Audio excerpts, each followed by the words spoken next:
नमस्कार दर्शक बंधु पाणीपाग खबर को आपण को स्वागत।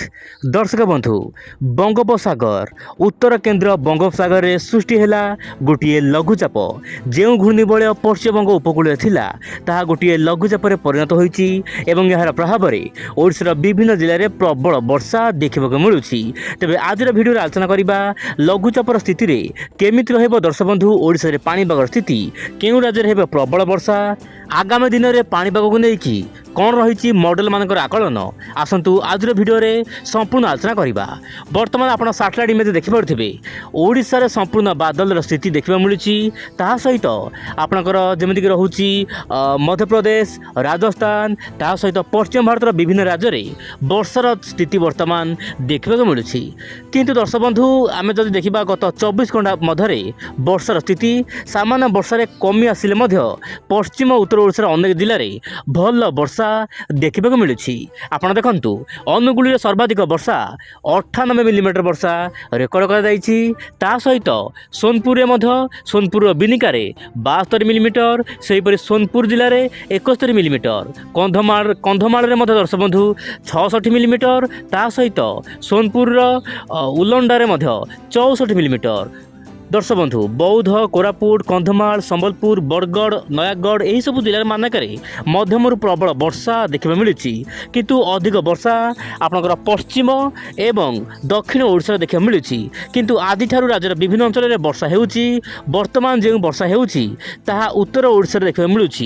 तेबे दर्शक बंधु जदि आम देखा आपणकर 27 रु 28 तारिख मध्य ओडिशार विभिन्न जिले में भल वर्षा हेबार आशा रही।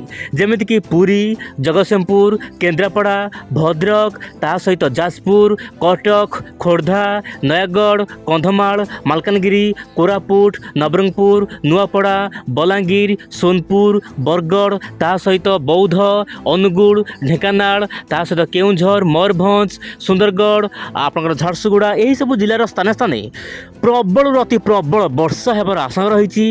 यही समय मध्य महानदी उपरमुंडे प्रबल वर्षा हेबार आशा रही। मु आपको ये गोटे कथा कहूँ चाहिए लघुचाप धीरे धीरे जेहेतु छत्तीसगढ़ आड़ को जबार आशा रही छत्तीसगढ़ उपरमुंडे प्रबल वर्षा हबार आशा रही जहाँपाई कि हीराकुदर जलस्तर बढ़िया गोटे प्रकार वर्षा हीराकुदर जलभंडार बढ़ाई गोटे प्रकार वातावरण सृष्टि होती। तेज आप वायुर चलन देखो दर्शक बंधु केमी रही वायु आप देखु वर्तमान दर्शक बंधु पश्चिमबंग एवं ओडिशा उपकूल में जो लघुचाप सृष्टि होती बर्तमान उत्तर ओडिशा उपकूल एवं पश्चिमबंग उपकूल रही यार प्रभाव में ओडिशार विभिन्न जिले में वर्षा देखा मिलूँ। आप वायुर चलन देखु बर्तमान बंगोपसागर वायु सीधा सड़क दक्षिण पश्चिम दिग दे सीधा सड़क आपंकर ओडिशा भितर प्रवेश करुच्ची। सहित आरब सागर वायु आपंकर दक्षिण पश्चिम भारत दे ओडिशा मध्य को प्रवेश करुच्ची जहाँपाई कि प्रबल वर्षा देखा मिल पारे। किंतु एबे जो वर्षा हेब आपंकर मध्य भारत एवं आपंकर जमीक रोचे केन्द्र भारत में प्रबल अति प्रबल वर्षा देखा मिल पारे। तेबे दर्शक बंधु मु आपको कहवाक चेष्टा करी बर्तमान जो उत्तर ओडिशा रे नियंटिया वर्षा देखा मिलूला गत किछि दिन है उत्तर ओडिशा नियंटिया वर्षा रही जमीक बालेश्वर भद्रक मयूरभंज अनुगुल जाजपुर यही सब जिले में यही जो लघुचाप सृष्टि होती प्रबल वर्षा हेब। तेणु दर्शक बंधु चिंता करिवार कौन आवश्यक नहीं।